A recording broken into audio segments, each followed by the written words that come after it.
Sent out a strong message against the evils of terrorism. In his address at the Dussehra celebrations in Ashbagh in Lucknow yesterday, PM Modi said that terrorism is the enemy of humanity and that vigilant people can thwart the designs of terrorists. Prime Minister also asked the people to remove the evils from within on the occasion of Dussehra.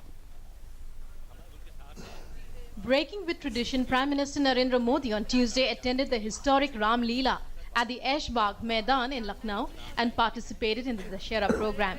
In his address on the occasion, the Prime Minister raised the issue of terrorism prominently and said that those giving sanctuary to terrorists cannot be spared at any cost. जो आतंकवाद करते हैं उनको जड़ से खत्म करने की जरूरत पैदा हुई है।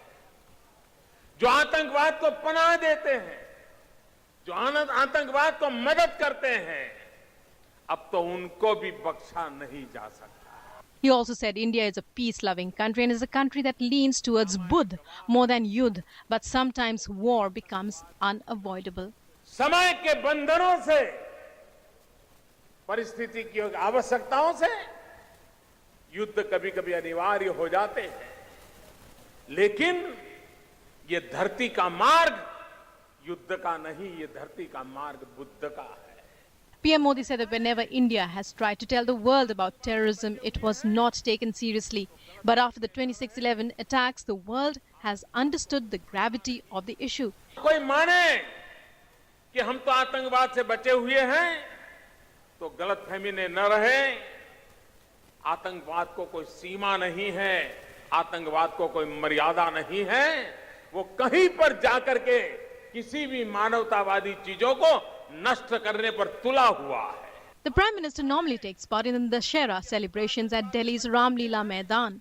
For the last 70 years, the Ashbagh Ram Leela Committee has been sending out invitations to the country's Prime Minister. But this is the first time any Prime Minister has accepted the invitation.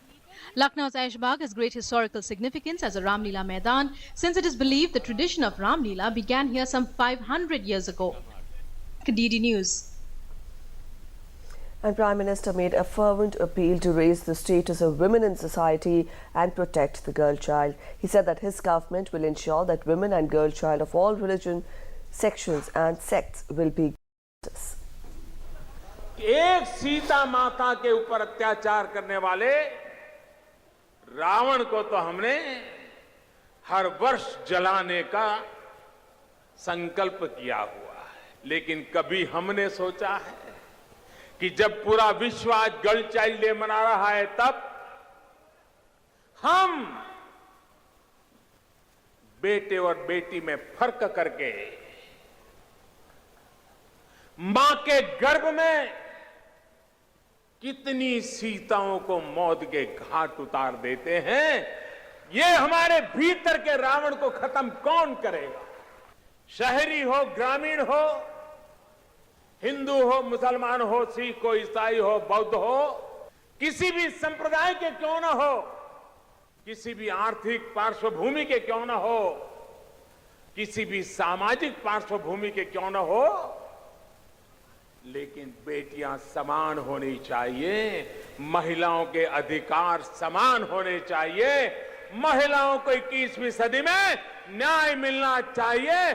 किसी भी परंपरा से जुड़े क्यों ना हो, किसी भी समाज से जुड़े क्यों ना हो, महिलाओं का गौरव करने का ये युग हमें स्वीकारना होगा।